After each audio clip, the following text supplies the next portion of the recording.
যখন মহব্বত ছিল, ইবাদত ছিল, ইশক ছিল, তখন আরেক দুনিয়া ছিল। এক জায়গায় বিশির আল হাফি বসা, এক জায়গায় ফুদাইল ইবনে ইয়াস বসা, জুনাইদে বাগদাদি বসা, সাহাল তুস্তারি বসা, মারুফ আল কারখি বসা, হাবিব আল আজমি বসা, হারিস আল মুহাসিবি বসা। দুনিয়া আজিব। আরেক জায়গার মধ্যে জুন্নুন আল মাসরি বসা। ইশকের মহব্বতে আল্লাহর আশিকরাও ছিল, দোকানগুলা খোলা ছিল, দোকান বন্ধ হয়ে গেছে।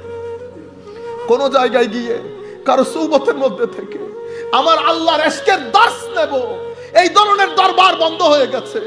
এখন আর এই ধরনের সওদাগরও কেউ নাই, ক্রেতাও কেউ নাই, খাল খাল কিছু কিছু রয়ে গেছে। আজিব দুনিয়া। আল্লাহর দরবারে ফরিয়াদ, মাওলা আমাদের ভিতরে, আমাদের মধ্য থেকে কোন কোন বান্দাকে তুমি বিশির আল হাফির সেই যোগ দান করো মাওলা। হযরতে মুজাদ্দিদে আল-ফিসানির যোগ দান করো মাওলা।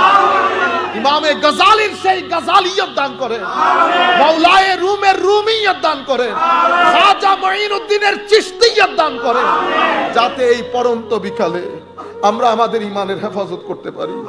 আমাদেরও তো ইচ্ছে করে মাওলা তোমার দরবারে তোমার আশা মতো একটা সিজদা দিই, কিন্তু কিছু নফস, কিছু শয়তান, কিছু দুনিয়া, কিছু অশ্লীলতা মাওলা বারবার চাই তোমার দরবারে যেতে, তওবার উপর ইস্তেকামত নসিব হয় না, শুধুমাত্র নফসের কারণে। মাওলা আল্লাহ যেন আমাদেরকে তৌফিক দান করেন। যতগুলো আপনারা এই দরবারের সাথে সম্পৃক্ত, যিনি যেই দরবারের সাথে সম্পৃক্ত, দরবারের সাথে থাকবেন, আসা যাওয়া করবেন, কোন রকম মালাকুল মউত এসে যাক, মনে রাখবেন দরবার থেকে দূরে থাকবেন। এই ভরাল ফিতনার জমানায় নিজের ঈমান, পরিবারের ঈমান বাঁচানো বড় কষ্টের হবে। একজনের হাত একজনে ধরে রাখবো।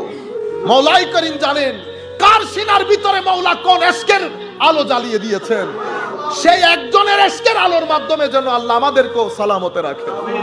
দরবারের খেদমত করবেন, যেভাবে যেভাবে খেদমত করতে হয় করবেন, আসা যাওয়া করবেন।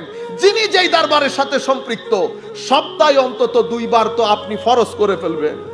কে বেদাত বলছে, কে হারাম বলছে, এগুলার দিকে যাবেন না।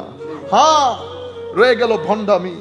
ভণ্ডামিকে সবাই ভণ্ডামি হিসেবে জানে, ভণ্ডামিকে সবাই ভণ্ডামি হিসেবে জানে, ওগুলাতে আমাদের না।